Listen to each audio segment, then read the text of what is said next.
Elias Darren was a quiet Malaysian security guard who lived in the shadows until Veronica Astor, a dazzling billionaire heiress from Beverly Hills, stepped into his world. What began as a secret romance between two people from opposite worlds quickly spiraled into a deadly obsession that crossed continents. By the time the truth surfaced, one lover was buried beneath concrete in California, and the other was facing life behind bars. Their forbidden affair was supposed to be a fairy tale, but it ended as one of the most shocking murders money could never hide. Elias Darren had never expected his quiet existence as a night security guard to collide with a world of unimaginable wealth. Every evening, as the sun dipped below the Kuala Lumpur skyline, he would take his post outside Astor Heights, a sleek condominium that shimmered like glass under the city lights. The place was known for its exclusivity, home to diplomats, CEOs, and travelers who didn't want their names in the news. For Elias, it was just another job. His life followed a strict routine: coffee from the small vending machine, a notebook full of sketches he made during long nights, and the faint hum of traffic that echoed through the empty streets. He was a man of few words, invisible to those he protected. That changed the night she arrived. Veronica Astor stepped out of a black limousine wearing sunglasses. Even though it was well past sunset, her presence drew silent curiosity from the building staff. She was poised, elegant, and carried an aura of power that didn't belong in the humid air of Kuala Lumpur. The management whispered that she was an American investor, temporarily staying at the penthouse. What no one knew was that she was the only daughter of Howard Astor, one of Beverly Hills' wealthiest property magnates. Veronica wasn't just rich, she was untouchable.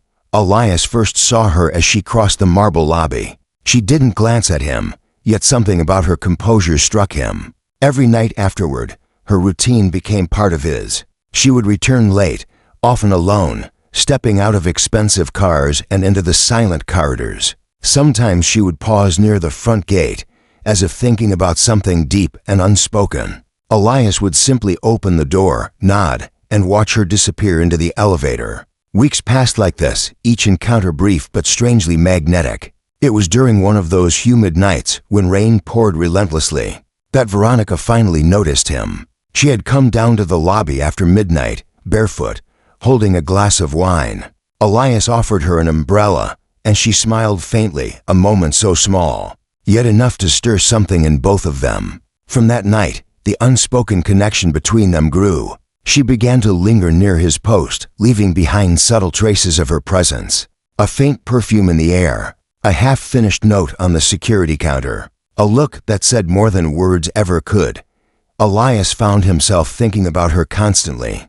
He didn't know her world, but he was drawn to it. She represented everything he never had: luxury, attention, and escape from obscurity. For Veronica, perhaps he was the only person who saw her not as a billionaire's daughter, but as a woman running from something unseen. Their meetings became more frequent, carefully hidden from cameras. It was a relationship built in shadows, fueled by secrecy and longing. What began as quiet fascination slowly turned into something dangerous. Elias didn't realize it yet, but loving Veronica Astor meant stepping into a world far darker than the night he guarded. It was a world where secrets were currency, and those who held them rarely survived. Veronica Astor's arrival in Malaysia was not a spontaneous escape from stress, as the media would later claim, but a calculated disappearance. Behind her beauty and sophistication lay a trail of financial deception that stretched across continents. Her father's empire was on the verge of collapse after a series of bad investments, and Veronica had secretly transferred millions of dollars into offshore accounts under false names. The authorities in the United States had begun to close in, and her legal advisors warned that her every move was being tracked. The penthouse in Kuala Lumpur was her last sanctuary, a place to hide, to wait, and perhaps to start again under a new identity. Elias Darren had no idea about the truth.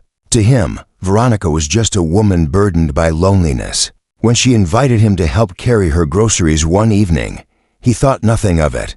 But the following week, she asked him to stay after his shift, offering him coffee in her lavish living room. Elias found himself surrounded by luxury he could barely comprehend: crystal chandeliers, silk curtains, and photographs of Veronica standing beside politicians and celebrities. Yet there was a sadness in her eyes that none of that wealth could erase. Slowly, her guarded heart began to open as nights turned into weeks. Veronica revealed fragments of her life to him. She spoke vaguely about betrayal, about people she could no longer trust. Elias listened without judgment. He had grown up with hardship and loss, so her pain felt familiar to him. Even if her world was far beyond his reach, he began to visit her secretly, careful to avoid the cameras. What began as companionship soon transformed into intimacy. Their secret relationship existed in silence, away from the world's eyes, a billionaire's daughter and a lowly security guard, bound by isolation. But Veronica's secret life was unraveling faster than she could control. Unknown to her, her family's private investigator, Julian Corr, had already located her hideout. He had been tracking her bank transactions and noticed unusual withdrawals from her father's frozen accounts. Julian had worked for Howard Astor for years and was known for his ruthless efficiency. When he arrived in Malaysia, he didn't approach her immediately. He watched, waiting for the right time, documenting every move she made. Veronica began to sense that something was wrong. She noticed strange cars parked across the street, unfamiliar faces in the building lobby. Her paranoia grew, and she started keeping a handgun in her bedroom. Elias noticed the change in her, the way she would jump at sudden noises or stare out the window. For long minutes, he wanted to help, but she never told him the full story. She couldn't risk him knowing the scale of her crimes. The more desperate she became, the more she clung to Elias. She promised him a future, telling him that once everything settled, they would leave Malaysia together. She spoke of a small island where no one would find them. Elias believed her completely, unaware that her promises were built on lies. While he dreamed of a new beginning, Veronica was quietly planning her escape, one that would leave him behind, just another secret buried in her trail of deception. Elias Darren's world began to shrink the deeper he fell under Veronica Astor's influence. What had started as fascination had turned into obsession, and every thought, every breath of his quiet life now revolved around her. Veronica no longer lived like a guest in the city. She ruled her space like a queen in exile. Elias, once a uniformed guard standing by glass doors, became her silent shadow. She asked him to quit his job at the condominium, claiming she didn't want strangers watching their relationship. Without hesitation, he resigned. It was the first step in her quiet domination of his life. Veronica began molding him to fit her new narrative. She rented a secluded villa on the outskirts of the city and made him move in with her. As a personal assistant, he took care of errands, guarded the house at night, and handled the constant deliveries that arrived under different names. At first, Elias was proud. He believed he had become someone important to her. But the longer he stayed, the more he noticed things that didn't make sense. Veronica would receive packages from unknown senders, often filled with legal documents, cash, or memory cards that she immediately destroyed. She would spend hours locked in her office, muttering under her breath, pacing back and forth like a trapped animal. There were nights she didn't sleep at all. The glow of her laptop reflected off her pale face as she typed furiously, transferring money between hidden accounts. Elias once saw a list of offshore banks open on her screen, along with multiple passports bearing her photo, but different names. When he asked her about it, she smiled faintly and said it was just business. Still, something inside him began to twist with unease. He had fallen in love with an illusion, a woman who existed behind locked doors and encrypted files. The tension between them began to grow. Veronica's mood changed without warning. One moment she was tender and affectionate, the next she was cold and distant. She accused him of watching her, of snooping through her belongings. She threw things across the room in anger, then broke down crying moments later. Elias, desperate to keep her love, endured it all in silence. But the more he tried to hold her close, the more she pushed him away. Then came the day Julian Corr finally appeared at their doorstep. He had tracked Veronica to the villa after weeks of quiet surveillance. The confrontation was inevitable. Julian knew she was hiding stolen funds and demanded she return to the United States before federal agents got involved. But Veronica was not someone who surrendered easily. The pressure of being cornered sent her spiraling into panic. Elias, unaware of the full truth, believed Julian was a threat, trying to take her away from him. As the confrontation escalated, emotions turned violent. What happened inside that villa would later be pieced together from fragments. A shattered glass table, blood on the marble floor, and Elias's fingerprints smeared on the walls. When silence fell again, only two people remained in the house. One of them would never leave alive.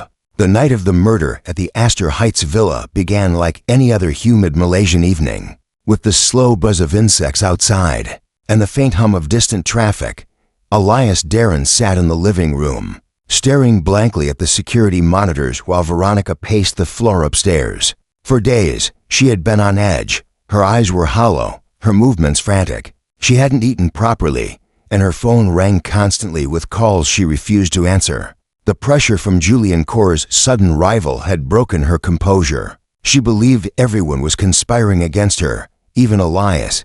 Shortly after midnight, Julian returned. He was no longer hiding his intentions. He had gathered enough evidence to expose Vera Nietzsche's crimes and was prepared to bring her back to the United States by force if necessary. He entered the villa uninvited, demanding she cooperate before the authorities got involved. Elias heard the argument from downstairs, though he couldn't make out the words. What followed was the sound of crashing glass, heavy footsteps, and then silence. Concerned, he rushed upstairs, finding chaos, papers scattered, furniture overturned, and Julian standing inches away from Veronica, his face hard with determination. What happened next became a blur even to Elias himself. Panic surged through him as Veronica screamed, and in a moment of blind fear and confusion, Elias grabbed the nearest object, a marble statue that had been decorating the corner of the room. The sound of impact was quick, heavy, final. Julian fell to the floor, his body limp and still. The statue slipped from Elias's hands and shattered beside the blood pooling on the tiles. Veronica froze, staring at what had just happened. Neither of them spoke, but the horror in her eyes said everything. In the hours that followed, they moved like ghosts. Veronica ordered Elias to help her clean the scene. Together they dragged Julian's lifeless body down to the basement, leaving a trail of blood behind that no bleach could fully erase. Elias did what she told him without thinking, his mind numb. They wrapped the body in a tarp, loaded it into Vera Nietzsche's car, and drove through the quiet streets until they reached a deserted stretch of forest outside the city. The ground was soft from recent rain, and with trembling hands, Elias dug a shallow grave while Veronica watched in silence. They buried Julian there, his belongings burned nearby, the smell of smoke mixing with the damp earth. When they returned home, Veronica disappeared into her room, locking the door. Elias sat alone in the living room until dawn, listening to the echo of his heartbeat. By morning, Veronica was gone. Her clothes, passport, and laptop had vanished. The police arrived hours later after a neighbor reported strange noises. Inside the villa, they found signs of struggle, bloodstains, shattered glass, and Elias sitting motionless on the couch. He claimed he had acted in self-defense, insisting Julian had attacked first. But the evidence contradicted his story. His fingerprints were on the weapon, his DNA on the tarp. When detectives questioned him about Vera Nietzsche's whereabouts, he said she had fled in fear. Yet no flight records, surveillance footage, or immigration stamps showed her ever leaving Malaysia. She had disappeared without a trace. Rumors spread that Elias had killed them both, his lover and her pursuer, in a fit of jealousy. But without Vera Nietzsche's body, no one could prove it. The murder at Astor Heights became one of Malaysia's most mysterious unsolved cases. A dark story of love and betrayal wrapped in silence. Months passed after the murder at the Astor Heights villa, and the story slowly faded from the headlines.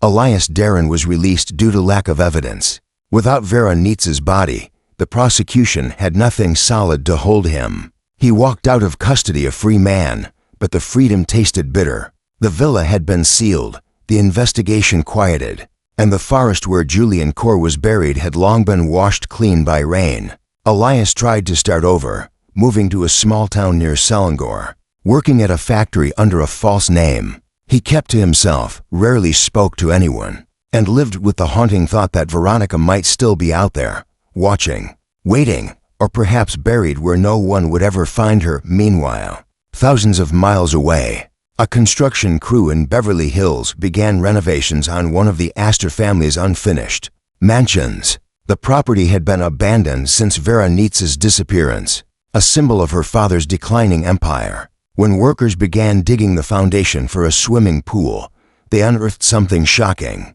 a large metal suitcase, sealed shut and covered in concrete. The police were called immediately. Inside, they found the remains of a woman wrapped in silk sheets, along with jewelry, documents, and a Malaysian hotel keycard. The dental records confirmed the impossible. The body belonged to Veronica Astor. The discovery sent shockwaves across continents.